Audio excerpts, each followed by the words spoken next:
Welcome to Coffee Radio, guys. Today's guest is Brodie Vissers from Canada, famous as a nomado barista. He's a young entrepreneur being passionate about coffee. As a coffee consultant, he's supporting customers all over the world, especially in the aspect of digital marketing.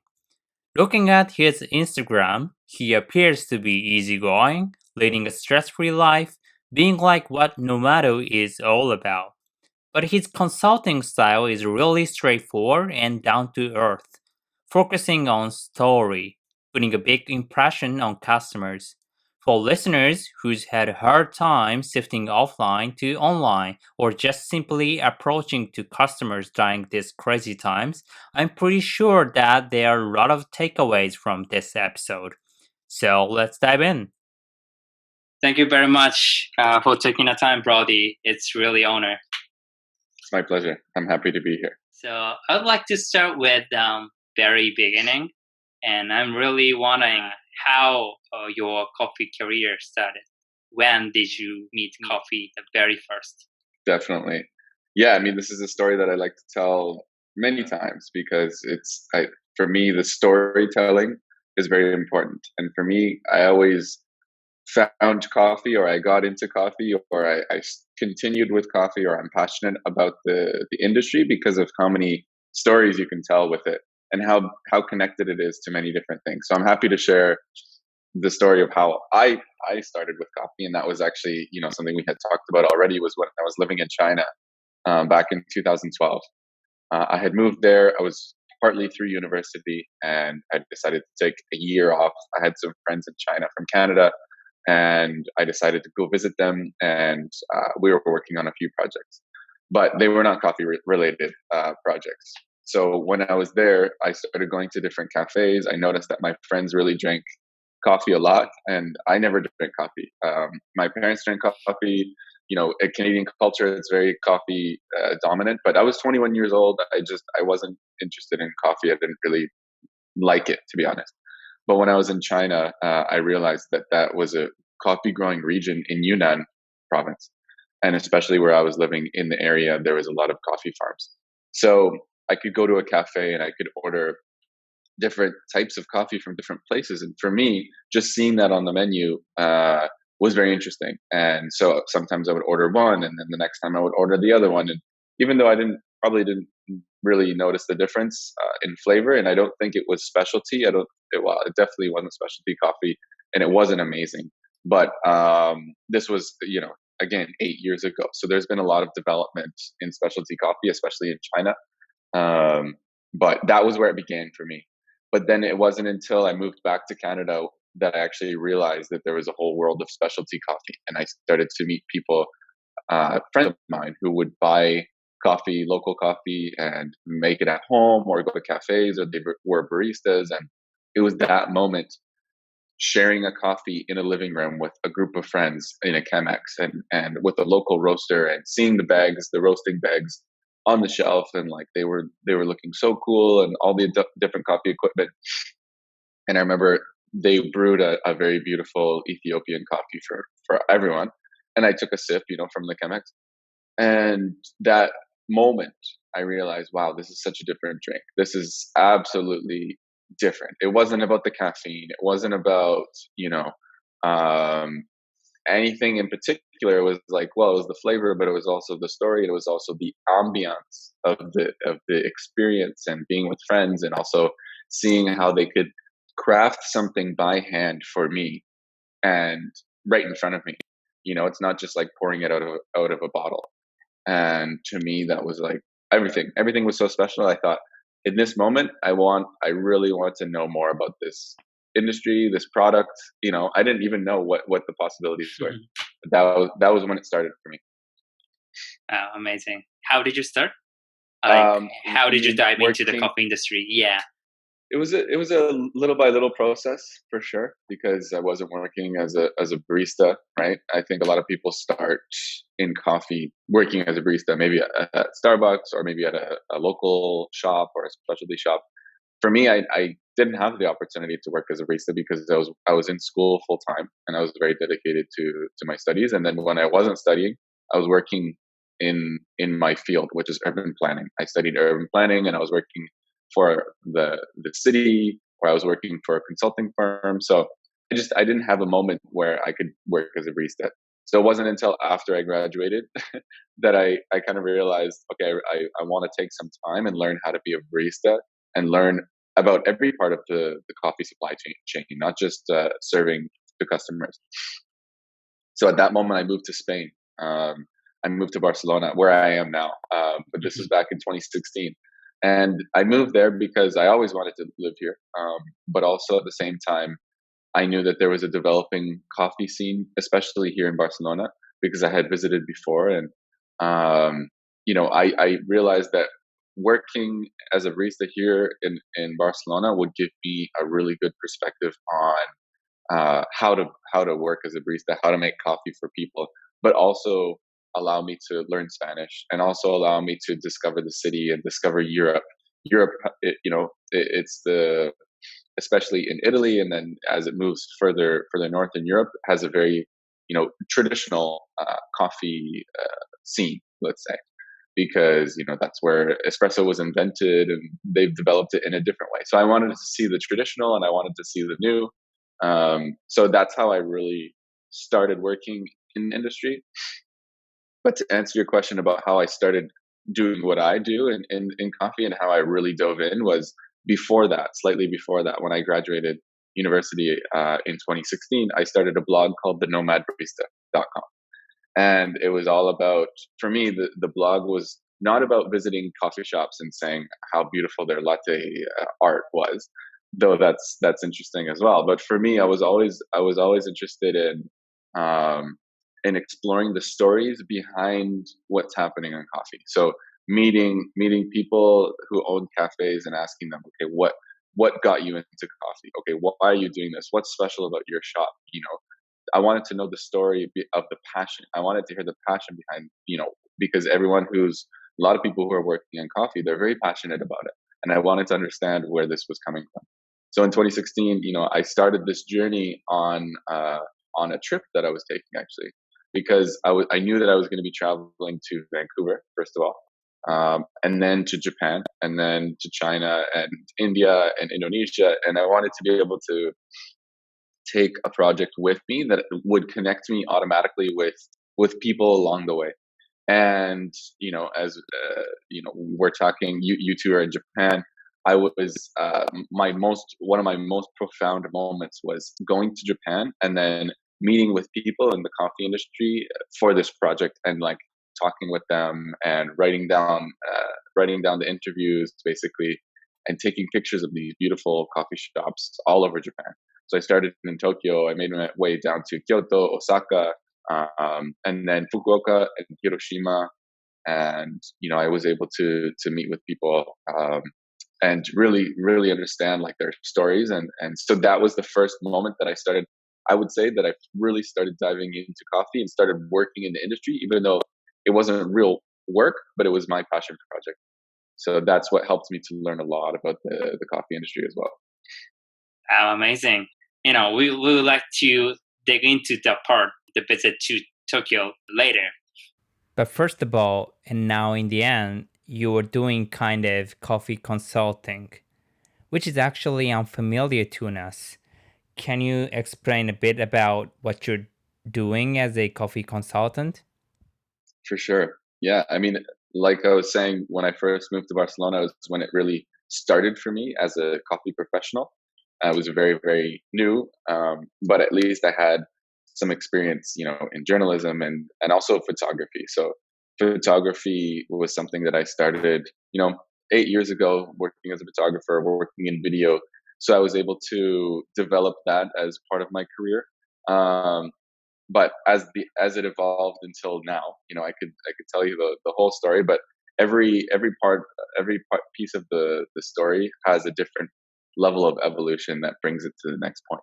So for me right now, to fast forward until the present, is I'm working as a consultant on coffee projects. So, but it's more on the side of creative development. So working with brands to really brainstorm, okay, what types of projects are you pursuing within the coffee industry, and how can we make that the most successful based on, the current trends we look at, but also just what are their goals, what are their vision, why are they doing their business, why are they doing this product, why are they working in coffee, and really exploring these reasons, because it will give you a very, very good trajectory in terms of how to develop whatever project it is. So right now I'm working one-on-one with some coffee brands as a coach in terms of communication strategies, how to reach their audience, and how to really emphasize their strengths and their vision and their why.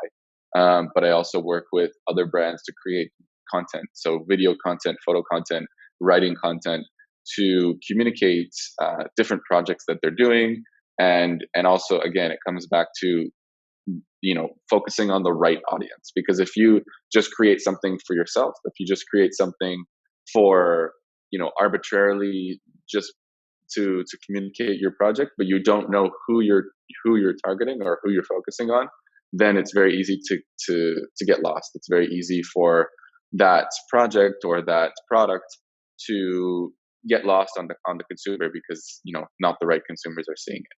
So this is what I do now. I work as a content creator, but also a consultant in terms of marketing, but more communications. How many customers do you have right now, if it's okay to share? I have a few in terms of coaching. Mhm. The online one-on-one. I just have a few because it's very personal. Yes, It's yeah. it's very it's one-on-one. So I want to be able to give my energy. I Mhm. want to be able to help them through every step of the process.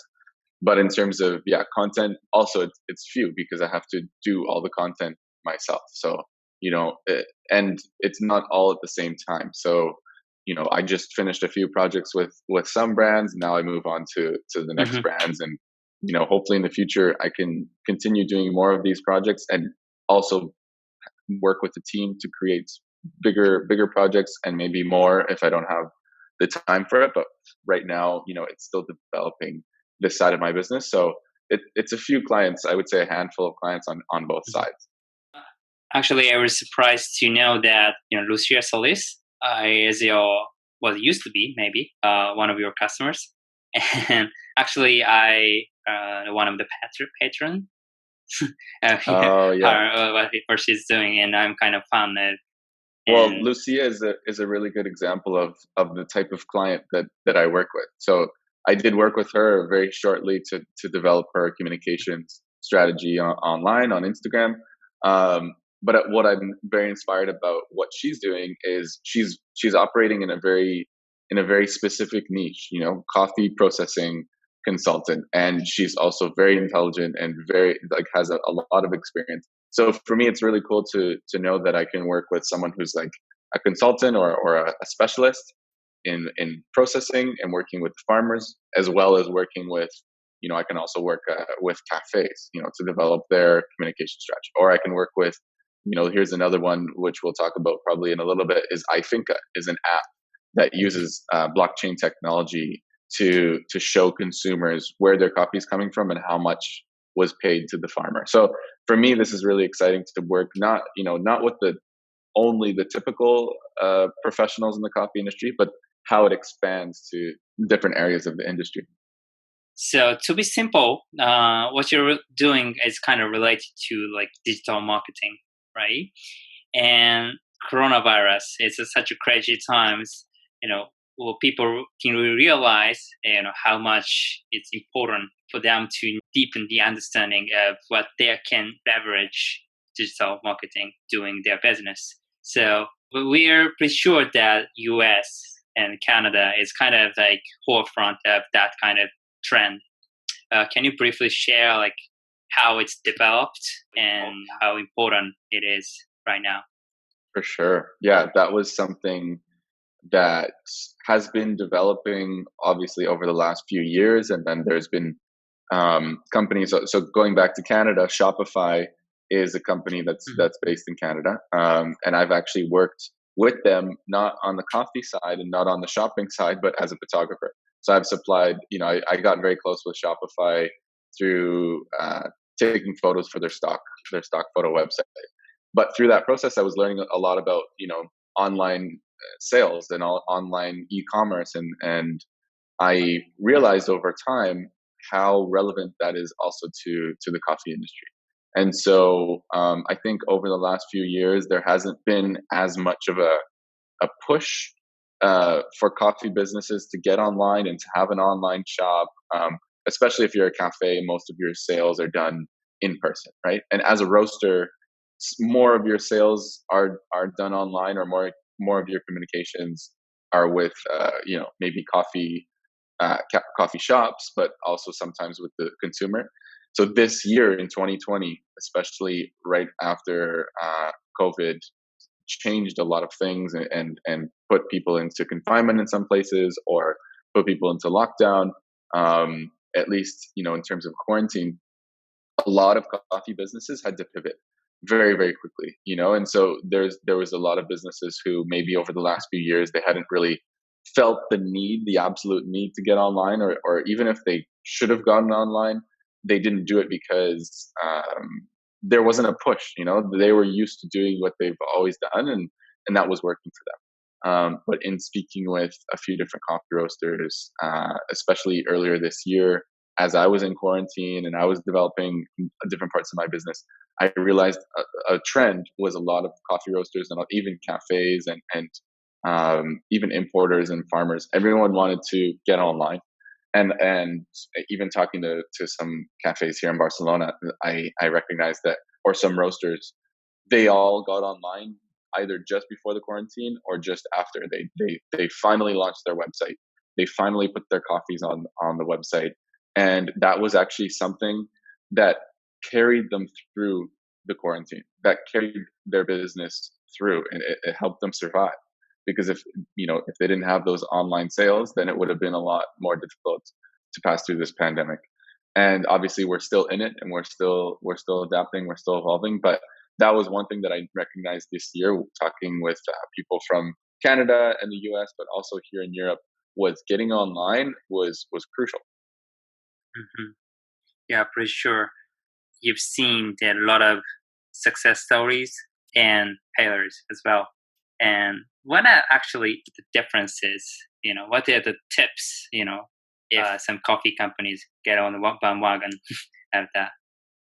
Yeah, yeah. I think the biggest tip is just to start, because especially in the tech world, and we're talking about digital marketing, we're talking about online sales, e-commerce. I think there's sometimes a real hesitation, especially in the coffee industry, because it's very passion driven. People start a business because they're passionate about it, because they want to maybe they have this dream of owning a coffee shop or a roastery, and they want to do good in the world. But at the same time, there's a lot of hesitation, because a lot of people want to start something and they want it to be perfect before they start. And I think this makes sense in a lot of ways. If you're designing a product, you don't want to send out a bad product, because that's going to ruin your reputation. Or if you're producing a movie, you need to produce it perfectly. You need to go through a lot of revisions, and you release it, boom. But in terms of a digital product, or coffee is not a digital product, but we're going online, and brand, as you're developing your brand, as you're developing your cafe, the biggest thing that I've learned from the tech industry, which I don't work specifically in the tech industry, but I've learned a lot of lessons from them. And the biggest tip that I've learned, and there's a great quote, is if you are not embarrassed by your product, or your maybe digital product, or your brand, when you release it, you've released it too late. You're too late. If you're not embarrassed, you're too late, because just launching, just getting it out there is the first step. Testing your audience, testing your service, testing your brand, testing your product, because then people will start to give you feedback, or you'll start to notice feedback. So if you're a roastery and you're not online, you don't have an online shop, and you launch, then right away you're going to start to realize, okay, what works, what doesn't work, what do people like, what do people not like, how is their experience on my website, and you can tweak it. That's the beauty of digital products. You can change it in a moment, in a second. And So I think that's the biggest tip that I can give is just start, just do it, just Hmm. put it out there. Don't be embarrassed. I mean, you're going to be embarrassed, but don't be afraid to launch because that's the first step to growing into the next step. Yeah, I'm totally agree with you. That kind of agile approach is pretty crucial in the digital world. It's just personal experience, but I'm really surprised to see how fast Instagram changes its user interface. Things sometimes only for a week, they improve the spec of stories function. That's amazing. Exactly. And getting like closer to the coffee industry, you also work with some coffee companies or coffee people in digital marketing context. Like, can you share their most remarkable, like impressive experiences that you can realize that oh, this kind of digital marketing like is important, matters for everybody. Yeah, for sure. I mean, video is obviously a huge one, and I've been doing that, for a while for my personal YouTube. But it was probably earlier, even earlier this year as well, when I was in India in January, and I was there with an importer from Korea. The reason why we went to India was to film videos on coffee farms, and we wanted to do that in an interview format with the farmers, so that we could show people back in China and back in Korea the story behind the coffee that they were drinking because they were very interested in it. So obviously, these videos would be pushed online, and these companies were willing to invest in creating content for their online sales and for their customers. So that was definitely a big moment for me when I realized there are coffee businesses that are starting to really take this seriously, and really want to tell the story, and also recognize what their consumers want, what their customers really want to know, and they want to see these stories. Another example, a little bit later this year, was when I started working for a brand in Canada that's called Silk, and they make oat milks, almond milks, and these types of milks. But they wanted to, on my Instagram, they wanted me to create a recipe with using their milk with coffee, and so then they would be pushing that to a certain demographic within Canada.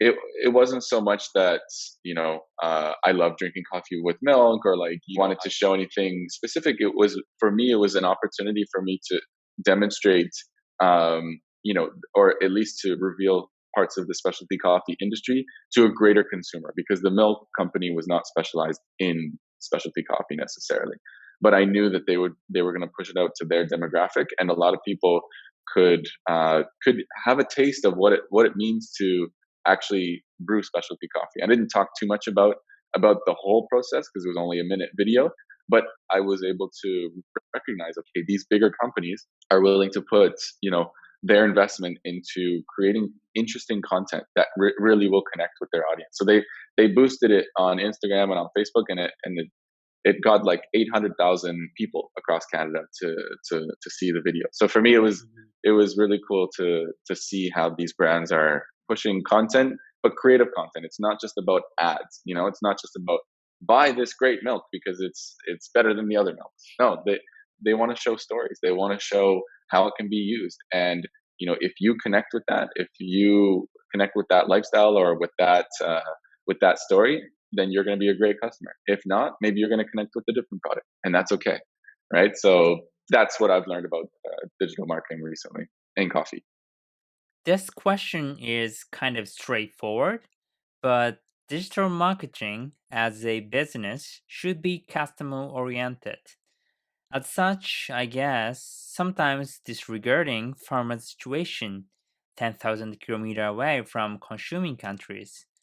So I'm wondering if you ever had a dilemma between what you need to do for meeting customers' needs and what you really want to do for producers from your experience in visiting coffee origins. Yeah, there's never really been, for me, a dilemma or a disconnect in terms of how I communicate it, because there's always a dilemma. There's a huge dilemma in coffee, and that's a fact, and it's we're working through that process. But in terms of myself, the reason why I got into coffee, the reason why I continued in coffee was because I wanted to tell this story specifically. I wanted to demonstrate to people that there's an alternative to what they've been drinking. That maybe it's a little bit more expensive, maybe it tastes a lot better, but the point is that it's also contributing to a supply chain. It's contributing to an economy that that is, yeah, again, like you said, 10,000 kilometers away, but can really support the industry in a way that it needs to be supported. Otherwise, it's not sustainable. But also supports communities. Yeah, I mean, like to answer your question, there's definitely a dilemma, but for myself, this has always been the core of what I communicate. This is the core of why I do what I do. And also throughout the years, recognizing that these partnerships with farms or partnerships with different producers, it's not a charity, and I think in the very beginning it was kind of being pushed more as like, buy our coffee because we are, supporting these farmers, or we're allowing these producers to live. And that's absolutely true, and that's absolutely amazing. But I think over time, that's it needs to evolve as well. The story needs to evolve in the sense that, we can't, it's not sustainable just keep telling people like, we're giving, we're supplying for them, we're helping them, we're the saviors, we're the only reason why they can stay alive.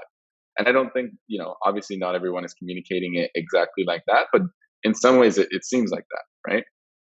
I guess to answer your question in terms of something incredible to happen in the industry, and obviously there's so many moving parts, and with climate change and with consumer habits, and now with the pandemic and everything, there's always going to be issues. But I think for something amazing to happen, it would be for us to take these producers as true partners and to be able to work with them, and we're working together, and to be able to level the economics, to balance the economics in terms of how much money is really being spent on coffee, but how much money is really, being paid to producers, and also educate consumers about where their money that they're spending on coffee is going, but also helping them to know which coffee to purchase and which ones to maybe not purchase, because it's not sustainable for the farmer.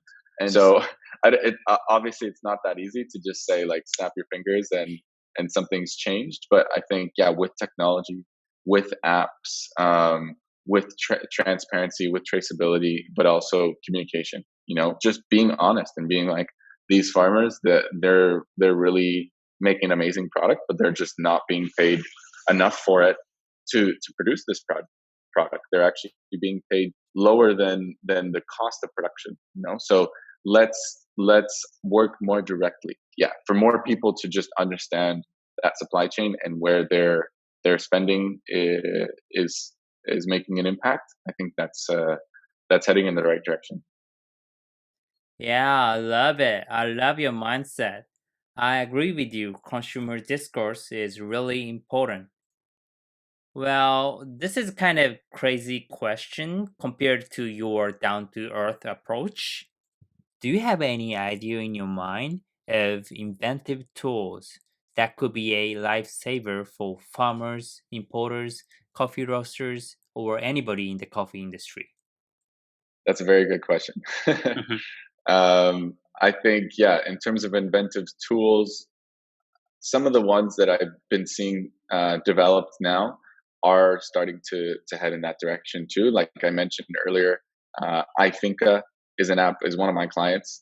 So I've gotten to know their process. I've gotten to know them very well. So what they're doing is basically working directly with farmers or even exporters at the origin country. They're starting in Colombia, but they're expanding to different origins as well.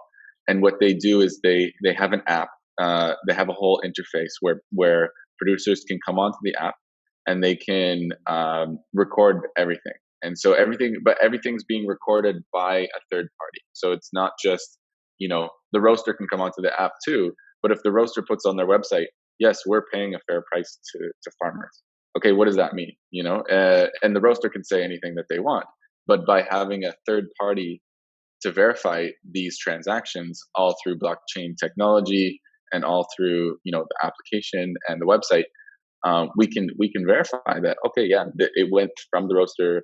Before that it was with the importer, and before that exporter, and before all the way back to the farm. But you get to, if you choose to, if the farmer chooses to show it, they can show the actual, what we call the farm gate price, as opposed to the FOB price, the free on board price, which is where it's exiting the country, right? So you could look at that price and say, oh, we paid a really great price to the farmers. Well, that's not the price to the farmer, right? So there's a few steps in between. So this kind of technology, just again, it really is about communication. It's communicating what's happening on the farm level, and allowing people to be like, well, you know what? I'm going to look at this, and I think it's really good because I can see every step. I'm not just trusting someone's telling me that, like, okay, this we paid a good price. So this is one really great tool, I think, to help things move along in terms of transparency, in terms of knowing how we're benefiting different partners in the supply chain. So that's one tool, and I think another tool that has been just very, or if it was to be invented, or if we were to utilize it better, is just more on the consumer level.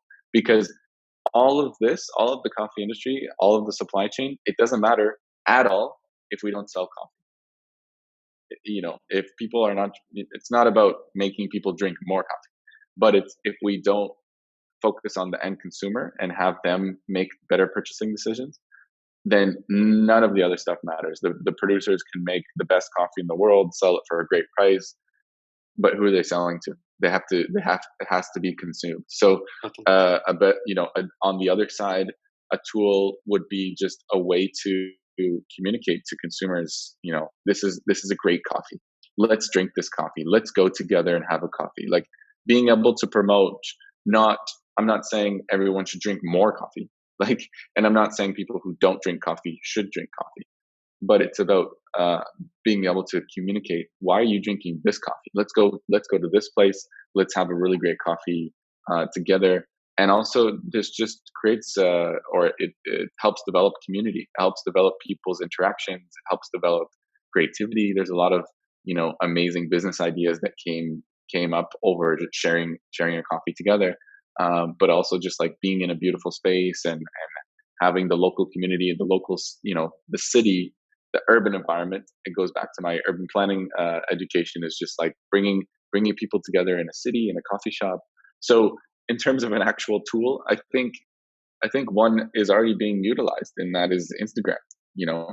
The actual tool is not important, but it's more about how you use it. So whether it's Instagram, maybe in the future it's not going to be Instagram, maybe it's going to be something else. But it's about how where are people, where are the consumers, where are they hanging out? Let's go to them and communicate what we're doing. And so for a coffee brand, if they choose not to be on Instagram, that's okay, that's their decision. But they have to find another way to reach their consumers. So being on Instagram is a way to communicate what they're doing, and actually talk to them, and actually create a connection, and create a lifestyle, and creates a relationship. So that will help, people. Again, it comes back to selling coffee. So yeah, I don't know if that answers your question, but I think those are two sort of really great tools on both sides of the spectrum. Totally. In such a process, I'm pretty sure people like you are really important, who bridge the gap between those who don't have much experience in digital marketing and real consumers. For the last part, I like to, dive into the experience in Japan. So you visited Japan in 2016, you said? Yeah. Is it the first visit, right? Yeah, the only visit, unfortunately. Only visit. Can you share a little bit of more details about that? So what did you do, and where did you go, and what did you see, and how did you interact with the local people there? Yeah, Japan was a country that I always wanted to go to, and it's a country that I think a lot of people, especially in the West, they really want to go to, or if they've gone to, they had an amazing experience. And and that was my experience too. So for me, going to Japan was really about experiencing the culture there, but something specific about the culture that I always connected with was that a lot of people and a lot of it has a history of really I would say I always like to say intentional living, intentional design, intentional lifestyle. So that was something that I always was inspired by in terms of even architecture, interior design, products. Even if you look at sushi, sushi it's a great food, people love it, but in the West, in Canada at least, you can buy sushi in the supermarket, just in the fridge, and it tastes absolutely terrible. But the fact is that people just like, oh yeah, we can do it, let's package it, let's sell it. Or if someone wants to start a sandwich shop in Canada, okay, great, I know how to make a sandwich, you put two breads, boom, okay, let's start a shop. And I feel like in Japan, if you want to start a sushi place, you can't just be like, I love sushi, just put some rice and some fish and boom, we're going to start a shop. No, you have to learn how to make rice for 2 years. You have to learn how to go cut fish after 7 years. There's people who have been working in this one restaurant for like 20 years. And so this was something that I always was inspired by. And I think it translated very well to coffee. So, coffee is has a longer history in Japan, based on the relationship with Brazil earlier on, and other reasons. But I always noticed that the coffee appreciation in Japan was something that I was always inspired by, and like how intentional they were about brewing and like sourcing good coffees, and also just this. It's more like the slowing down atmosphere. So I was really inspired about going to coffee shops in Tokyo, and just seeing people come in and just order a coffee and sitting down with some friends and staying there for like 2 hours, 3 hours, and just ordering more snacks and just enjoying their time together, rather than, oh, I gotta go get this coffee to go, and then I have to go to work, and then I have to go meet a friend, and then you know it's just like slow down and really be present where you are. So yeah, that was basically my experience in Japan, and something that really made an impression on me that I didn't necessarily know from before going was how, let's say, for the people, the local people, how open and appreciative that they were, or how helpful that they were in any circumstance. And I'm sure you know more about this culture and like where that comes from and why people are like that. But I just felt very appreciated in that country, especially if I was lost and someone needed to show me where I was going. They would just do it. They wouldn't even ask the question. They wouldn't even think twice about it. They would help me as much as they possibly could. Um, but that's just part of the culture. But I think when I went to coffee shops, what I loved was how excited people were for my project. How excited people were to talk with me about coffee or about my life or about what I was passionate about. So when I was traveling, like for example, all the way down to Fukuoka, and I would tell people like, yeah, I traveled across part of Japan to get here, and I'm doing a coffee project, and I want to learn more about the Japanese coffee scene. And people were just so excited and so happy to share and happy to have me there. And I just thought that was a really impressionable part of my visit to Japan, was just like how excited the people were. Wow, I'm really glad to hear all of your impression. And actually, what I'm really proud of in the Japanese coffee scene is that we have a lot of amazing coffee roasters around the country, not only in Tokyo, not only in Osaka. Even if you go to the deep into the countryside, you can barely find some good coffee roasters. That's amazing. There's one thing I'd like to ask you for your thoughts or advice, which is an increasing gap between good old Japanese coffee shops like Kisaten and new style coffee shop as a representative of specialty coffee culture. And during the pandemic, the situation has been even worse, partly because of how adaptive they are in the trend of digital marketing. It's obvious old style coffee shops have less amount of know-how to utilize online tools. It's a pity that we will let good old coffee culture disappear In a sense, we lose diversity in the Japanese coffee scene. That said, could you give some advice to old style coffee shop as the first step to be online? I can guess your answer. Do it, do something. But Yeah, there is a hurdle. totally, totally. Of course, there's a. It's easy for me to say just do it and just start, and you know, uh, but it's harder. The process. It's easier to say it than to do it. So the process is more like, but how do I start? Where do I start? What do I have to do to start to get online, or what do I have to do to start connecting better with my customers?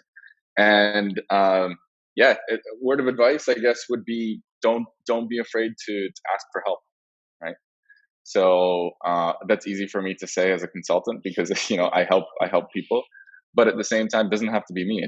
Maybe it's another coffee shop. Maybe it's a person who is a barista. One of your baristas, if you're a cafe and one of your baristas is younger and they know how to they're online. They use Instagram. They use TikTok, and they use or maybe there's other platforms in Japan that you use that we don't use. And it's like little by little, maybe they can help you do some research and figure out, okay, what's another way that we can connect to our consumers, or yeah, I mean, there's an interesting culture in Japan about the coffee, which is the kiseten culture.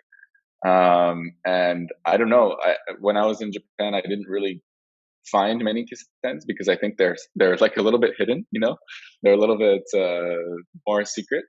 But I would love to see how the kiseten culture evolves, and I know that there are definitely business owners um, in Japan, but all over the world, where they don't really want to be online. They don't want to be so popular, or they don't want to be.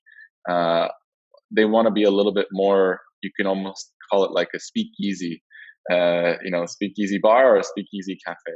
And I know there's people like this. So at that point, yeah, maybe you don't want to be doing any digital marketing, but you also have to look at, like, what are your priorities? Are your priorities to be, this very cool speakeasy hidden place, uh, and then potentially your business dies because there's other businesses who are starting to make more movement? Or would you rather make a bigger impact and be able to grow and be able to, hire great people and serve a great product and introduce things to more people? Maybe there's a way for you to keep your uh, hidden aspects, or keep your more exclusive aspects, but still communicate that online in a way that brings in the people who want to go to that type of place. Maybe there's a lot of people who they don't want to go to Starbucks; it's too commercial, or the coffee's not great. They want to go to something a little bit more local. But how are they going to find that? How are they going to know? If they're visiting from another country or they're visiting from a different part of Japan. There's ways to find those people. It might take a little bit more creativity. Um, but yeah, that would be my suggestion, is just like ask for help, ask for someone who knows more about actually using the tool, but also, ask from people who know more about what's happening in the world in terms of trends in the coffee industry and how to communicate those. So, to wrap up the interview, are there anything you want to add as the final message to Japanese listeners, if Yeah, any? I mean, yeah, if any, no, for sure. I mean, it's hard for me to give any amazing tips to Japanese people because I haven't really spent too much time in Japan. But I have really great friends from Japan in different parts of the world, here in Spain, in Toronto, and I love the passion that you have.